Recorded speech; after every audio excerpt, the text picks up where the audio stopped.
Hey, welcome back to the Brew Crew podcast, everyone. This is day 12 of the Advent calendar. Real soon, day 13's coming up. Actually, like in a few hours. Not a few hours, but a sleep's worth of hours. But let's do this. I'm going to show you guys the setup for day 13. It's going to be excellent. It's a little glitchy right now, but I'm going to get that fixed before tomorrow.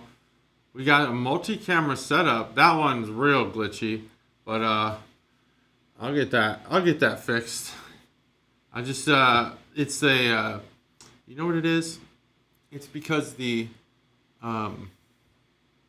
USB is competing. The USBs are competing. So that's okay. So here we are. Multi-camera setup. There's camera something. That's one looking right at me from the laptop. Also got this one up here. That's going to be on everybody. We also got this one, which would be like a close-up, of some faces while they're talking. We could switch so you don't always have to look from that weird angle. And then we got the webcam that you're looking at there. So I got, four camera system. I just need to get some USB action going on here. But today, dark skies or dancing skies. Dancing Skies Creamy Dark. That's from Humble Forager. And Humble Forager, we've had them on the podcast a few times. They're out of Minneapolis, Minnesota. This is a vegan beer, in case you didn't know. So let's talk about it. 3, 2, 1. Day 12. Ooh, what kind of beer is this? Drank it without even knowing. This is, I don't even know. What kind of beer is this? Creamy Dark? Is that a style? I don't even know. Is that a style? It's so grainy, this webcam, but I don't know. I guess that was back in the days when webcams were pretty grainy. This one's not so bad. It's just glitchy. We need to get rid of that one. I'm going to unplug that one maybe. But, why is that one not working? Oh, because I got my MacBook on. So we got this one over here, and I can talk to that one. We can kind of do like a little tour of the carriage house. This is my wall of Cubs and Bears stuff. And I got some Bulls and Blackhawks stuff too. Yeah. And then, other stuff. And then if I switch over to this one, which it's going to be glitchy, but we'll switch over to this one. Got some flags. I'm going to get rid of that. Now, the rest of the carriage house, that's really what's going on here. And then we'll go back to me. This is going to be fun. It's going to be fun. It's a little grainy, this view, but that's okay. This is just me. This is whoever's sitting in front of the camera. Anyway, I got this shirt here. This is supposed to look like corn. It's like a tie-dye corn thing. So there it is. Humble Forager, Dancing Skies, Creamy Dark. Creamy Dark, that's what they used to call me in high school. That was my nickname. Anyway, I don't know why they called me that, probably just because I was mysteriously milky. That's it. I thought maybe today, first of all, thanks Gus and Better Matt, and was it Dancing Matt? What was the other Matt? I can't remember, but Matt, for sure. There's many Matts, just like 50 Cent said. And they don't wish death upon me, but I do appreciate the compliment, Gus. Thank you. And Matt. And I think that next time I should be a part of that little gathering. I like the Malort stuff. I think that you guys have something special there. Being from Chicago, I typically gatekeep. And I have to gatekeep my city. But I do, love Dayton. And I want them to be on the map just as much. So I'm really, really proud to say that I think you guys have, you've broken down the wall. Whether it be the Berlin Wall of Malort or the Chicago Wall. I don't know that there is one there. They don't put one up. Maybe, whatever it is. You've broken down Indiana it's been broken down because Indiana's between Ohio and Illinois, and that's the wall between us. And you've done it. You've got Malort. Now you just need Italian beef sandwiches, which would be just amazing. Fucking love Italian beef sandwiches. But yeah, I thought maybe today we'd talk a little bit about punk rock. Why not? We got time. And it's a specific thing. I consider myself kind of an OG. Not, there's the 80s punk in the 70s, kind of led into the 80s. And then you got some 90s. Grunge kind of took over for a while. I'm not going to go over the entire history of it. I'd like to get into the more modern, like pop punk scene, starting in the late 90s, early 2000s. That's really where I started to come of age. I think Gus said he was 40. I'm also 40. So we're around the same. We grew up around the same time, or at the same time. And right around the time that Enema of the State came out, Blink-182, that's when I really started to find my footing. I mostly was into rap music, stayed into rap music, but got into the pop punk stuff. And then a little bit of screamo here and there, but then now I'm more, obviously, in the screamo kind of post-hardcore. That's what I'm most into now, the Dance Gavin Dance style stuff. I still like Blink-182.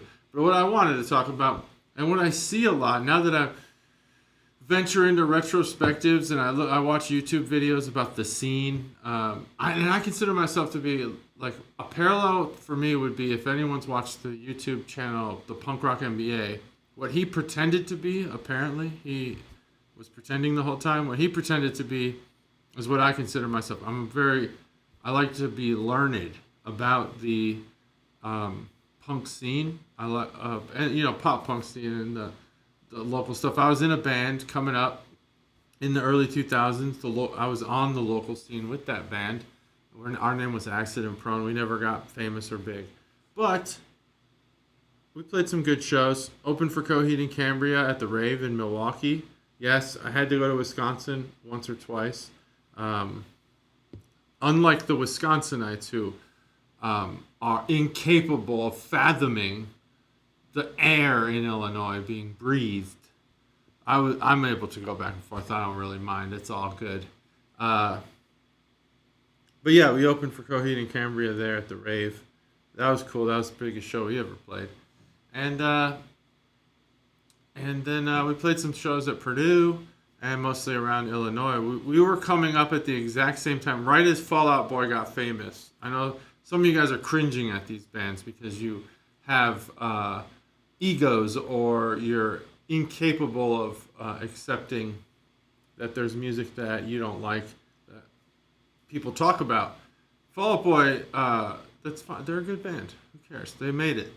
They're obviously a good band. They made it. So right as they were coming up, they were playing a lot of shows at the Metro. And we were starting to play a lot, not at the Metro, but we were starting to play a lot of shows with bands that would play with them at the match. It's kind of how it works when you're a local band. You creep your way up. It's not, eventually you're playing, if there's a 4-band set list, you're eventually playing for the 3rd band right before the closer. And then you're like, holy shit, we could be the 3rd band, but you're not. A lot of backyard shows, a lot of basement shows. That was fun as fuck. Those were good times. I don't think kids even play basement shows. Here's what I wanted to say. All of my times, I listen. If they had Spotify Wrapped or the Apple, music in year in review, back when we were teenagers, back when I was in high school, shit, I would have hundreds of thousands of minutes or hours or whatever playtime of music. And this was in the days when you had CDs. We had CD Walkmans, skip protection, baby. I had a 5 CD changer in my room, and I'd put 5 CDs in, and they would rotate, and I'd play that. Sometimes I'd fall asleep, and CDs would still be playing. If I had Spotify Wrapped back then, it would be so awesome to see how much music I listened to. So much. I'd wake up, music. I actually still to this day play music in the bathroom when I take a shower. I don't know what it is, but silent showers are not a thing for me. The phone has great speakers now. It wasn't always like that, but I've always had a speaker in my bathroom. But yeah, wake up, music, shower, music, doing stuff, music, driving, music, everything, music, all the time. Never, except for when I was in school, music. It'd be awesome. Just tens of thousands of hours of music every year. The one thing that was curious to me, and I think Gimmick Gus does listen to music similar to me. I obviously had a lot of, as I said, not obviously, but as I said, a lot into rap a lot. When I was growing up, we had, there was not really a Chicago rap scene when the East Coast West stuff was going on in the early 90s. But as the 2000s started to approach, you started to get more, I guess you got less polarization of rap. And then we had Kanye West. I know, for whatever he is today, at the time in the early 2000s, that was just amazing. And that it was around the same time that like Jay-Z was starting to come up, and Jay-Z never really had that me versus them kind of thing. West Coast versus East Coast mentality. It was more just like big pimping and stuff like that. So anyway, that's rap. Great stuff. Eminem. I remember when Eminem came out in 1999. I think it was the first LP that he released. This is just a funny story. I don't think people even really put this together, but for some reason, this stuck with me. This is going to be a wild chase here. Stay with me here on the story. Back in the late 1990s, the Mars Corporation, who makes chocolate, I went there from rap. They had a contest. They make M&Ms. And you could probably see where I'm going with this now. They had a contest where they put like a gray M&M in a bag. Peanut M&Ms, regular M&Ms, I don't know. But you open the bag and sometimes if you melt the M&Ms, the color melts with it, so you have all the gray M&Ms. So to counter that, they had the packaging. You rip the packaging open and it says if you're a winner or not. And anyway, so you get the gray M&M. And this was a contest. It was a very popular contest because I think the prize was like $1 million. So that was happening. And I think they'd done it twice. I think they had two of those. And so one day I went to school in 1999. I went to 8th grade. I was in 8th grade. Yeah, I graduated high school in 2003. So anyway, went to high school, walked in, and whatever friend I had at the time was like, "Oh, did you hear about the new white rapper, Eminem?" And that's literally probably the sentence that they said. Literally probably the sentence that they said. However, what I'd heard in my mind was, "Did you hear about the new white rapper from Eminem?" So with this gray M&M thing, this contest, I'm thinking, I wonder how this new contest works, because you can see the rappers at the store. You go to the store, M&Ms, they're in wrappers. So if they're white one that you're looking for, if that's the needle in the haystack is the white wrapper of M&Ms, well, that's easy. I don't really get how this is going to work. No. John. This is a rapper. That's a profession. He's a professional rapper. It's a person. And he's white. And his name is Eminem. I'm like, holy shit, what are you talking about? I've never heard of this in my life. Then I did, because Eminem was awesome. I loved Eminem. I was big into that. Anyway, that's rap. Okay, so that gets it back to the pop punk thing. Here's the thing about pop punk. I like to consider myself, again, like learned, educated about the scene and the history, the transitions between, real bubblegum pop punk, where it's kind of, there was a period there where it got kind of like real cheerful and stuff, and it was like, what is this? And there was the emo stuff, and back then it wasn't like this Midwest emo, which is I like Midwest emo, but it was like Dashboard Confessional, and it was Blink-182.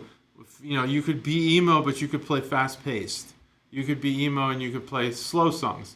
It just depended, and they were all in the same groups. Like these bands would play together sometimes, Warped Tour or whatever.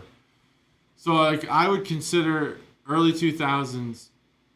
I would consider my scene, whether you want to label it pop punk, screamo, whatever. I would label my scene to be the Warped Tour scene. The bands that would play on Warped Tour, minus the weird anomalies like ICP, which I'm fine with. I know some ICP stuff. I'm good with ICP. My best friend growing up loved ICP. I have no issues with them. Just not the Warped Tour kind of band or group. But anyway, I digress, and I've digressed a few times. The point I'm making here, the point I'm getting at is, when I started listening to pop punk, Blink-182, when they released Enema of the State, blew my mind. I was like, what is this? I need to listen to all of the music like this. So I started to. But then they released the Mark, Tom, and Travis show, if anyone remembers that. That was the live album. And they would talk after each of the songs. It was hilarious. They would make, dick jokes and fart jokes and all kinds of stuff. I loved it. That got me in. I was hooked. I'm like, holy shit, who is this band? And the fact that I could not immediately play the drum parts to those songs, I was like, this band rules. So yeah, so Blink-182. And then you start listening to Sum 41 and Good Charlotte a little bit, even though Good Charlotte was kind of like, we're selling out right out the gate. We don't care. And that was like bad at the time. Now I guess it's okay. Everyone can sell out, whatever. A little Green Day sprinkled in there. And then American Idiot obviously changed everything. But we're not there yet. We're still in the early 2000s now. I think that was 05. So anyway, it seemed like every band was a fan of and then would have in their lyrics somewhere something about Jimmy Eat World. Now, what I'd like to know in the comments or in person if you'd like is, why did everyone love Jimmy Eat World? Like, I've given Jimmy Eat World a bunch of tries, and I don't see anything special. Is it that they were just on the scene earlier than everybody else? There's some good songs, The Middle, and it's catchy. There's a lot of great stuff there. Were they like true innovators and I'm just missing the beat here? Like I said, I like to follow and even trace backwards before I started listening. So seriously, but like, what was everyone's obsession with Jimmy Eat World? What am I missing? I don't mind them. I'm not saying they're a bad band. I would never say that. I would never say that a band's a bad band. If you're in a band and you're trying, as long as you're not purposely not trying, which isn't a thing, then you're a good band. Every band's a good band if you're trying to play music. Some bands make bad music, but that doesn't make them bad.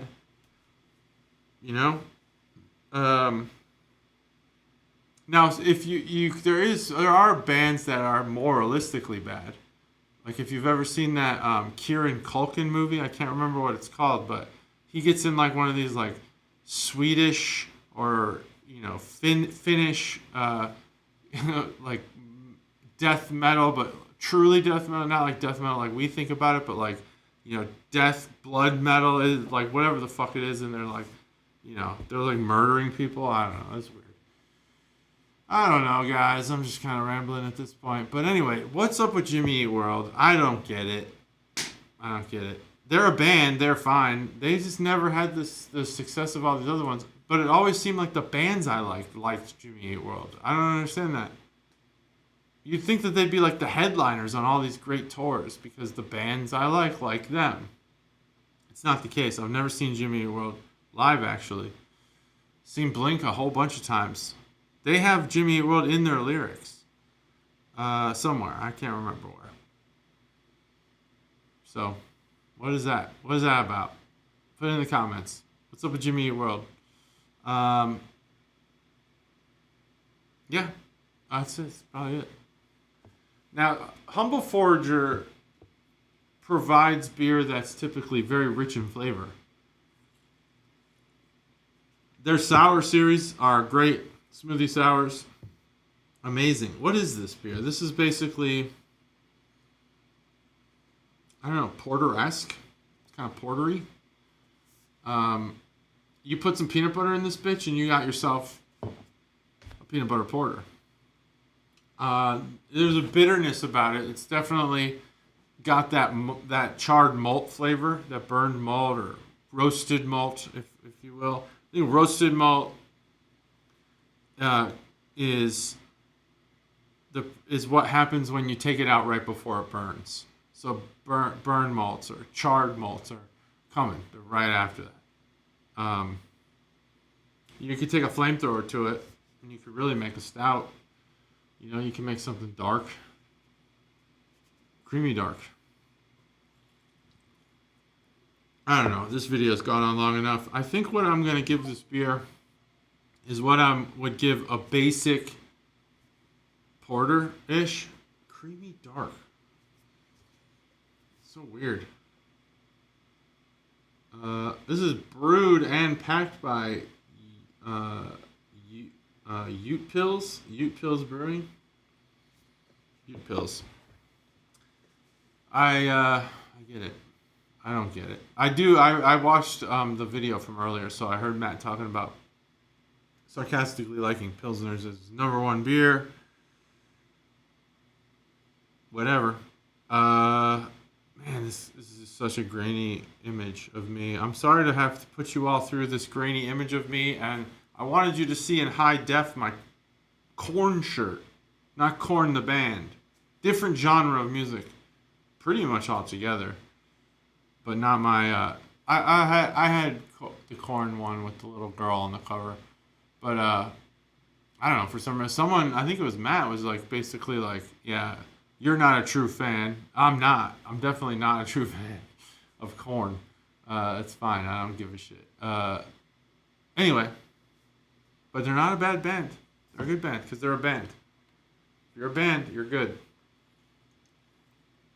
I might not like your music, but you're good. Good band.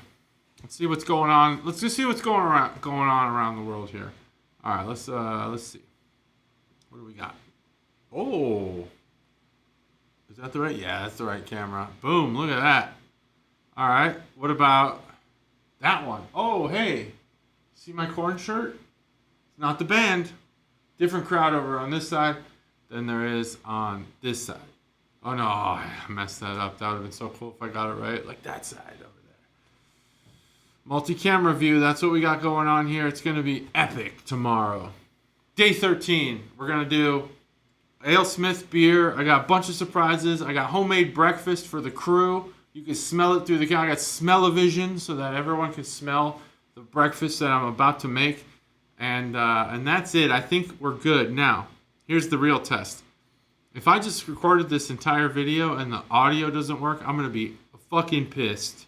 That's it. Bye. Oh, I didn't rate the beer. Damn, a premature bye. I don't know. This beer is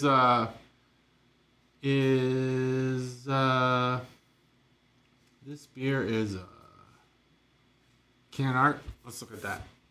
There it is. Dancing Skies. What is this beer? It's fine. It's a fine beer. It's 3.5. 3.5. Yeah, it's a 3.5 beer. It's fine. I'll drink it. I'll finish it as I finish setting up the carriage house for tomorrow. That's it. See ya.